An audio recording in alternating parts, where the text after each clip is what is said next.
before, from the 90s and beyond, 60s, 70s, 80s, 90s, you always had the same five guys in every movie. I mean, you literally, every movie had the same five guys. And I would assume it's because they were reliable, right?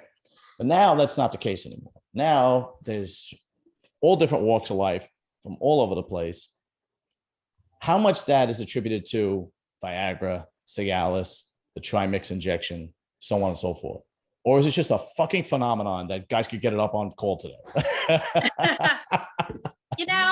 I've always said to guys, like, my hat goes off to you. Like, I don't know how they do it, because when you're shooting a big production, there's a lot of stops and starts. Yeah. And so you're hard, you're not hard, you're hard, you're not hard, you're hard, you're not hard. Like, how do you do that? Like, that's a special skill for sure. Yeah.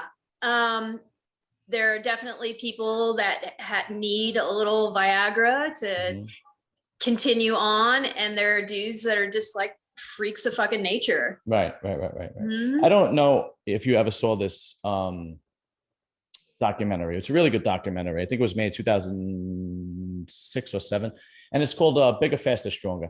The documentary is basically about steroid abuse, and is it harmful, and is it cheating, and so on and so forth. And the guy who did the documentary was so good about it. He actually went into other facets of other worlds, and because the average person, their opinion is, using steroids in sports or any kind of athletic hobby of bodybuilding, powerlifting is cheating, right? Football playing, that's cheating. But then he went into other realms of the world, and like he talked to fighter pilots, and they take like pills to keep them alert and speed. And they asked him if that was cheating, and he's like, no, of course not. It's not cheating to them. He asked musicians, is it cheating if you take beta blockers, so to calm them down when they're in a big symphony, and she said, of course, no. And then, of course, he went on a porn set, and he was talking to a guy. As the guy was injecting the trimix into him, he said, is this cheating? And he goes, there's not much morals in porn to begin with, so no, it's not cheating. Maintaining an erection is very easy to do with the appropriate chemical assistance. Liquid Viagra. Straight injected into the penis. You inject this in your penis? Yep.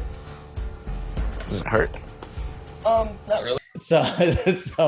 So since that documentary, I had assumed, and correct me if I'm wrong, that because there's such a tremendous more amount of guys in the industry is because of the Viagra, the Cialis, the injection, so on and so forth. Because when I was a kid, and it was 1995, and I was 19 years old, and I bought 10 DVDs, all five guys were in the same 10 DVDs. I mean, you can name them. They were all the same. Ron Jeremy, there was Silverman, whatever the hell his name is. I mean, they were all, every one of them. They were just, am I accurate, or was it like a contract thing?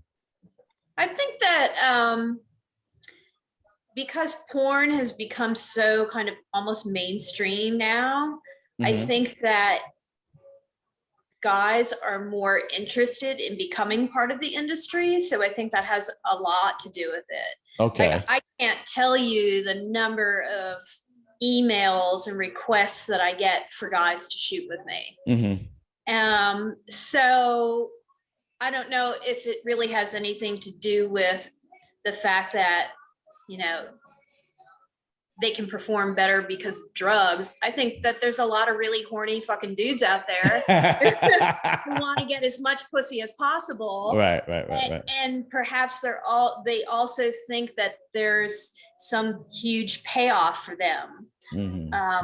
But typically in the industry, guys don't make a big amount of money. No, yeah, of course, because girls are the ones that are in demand. And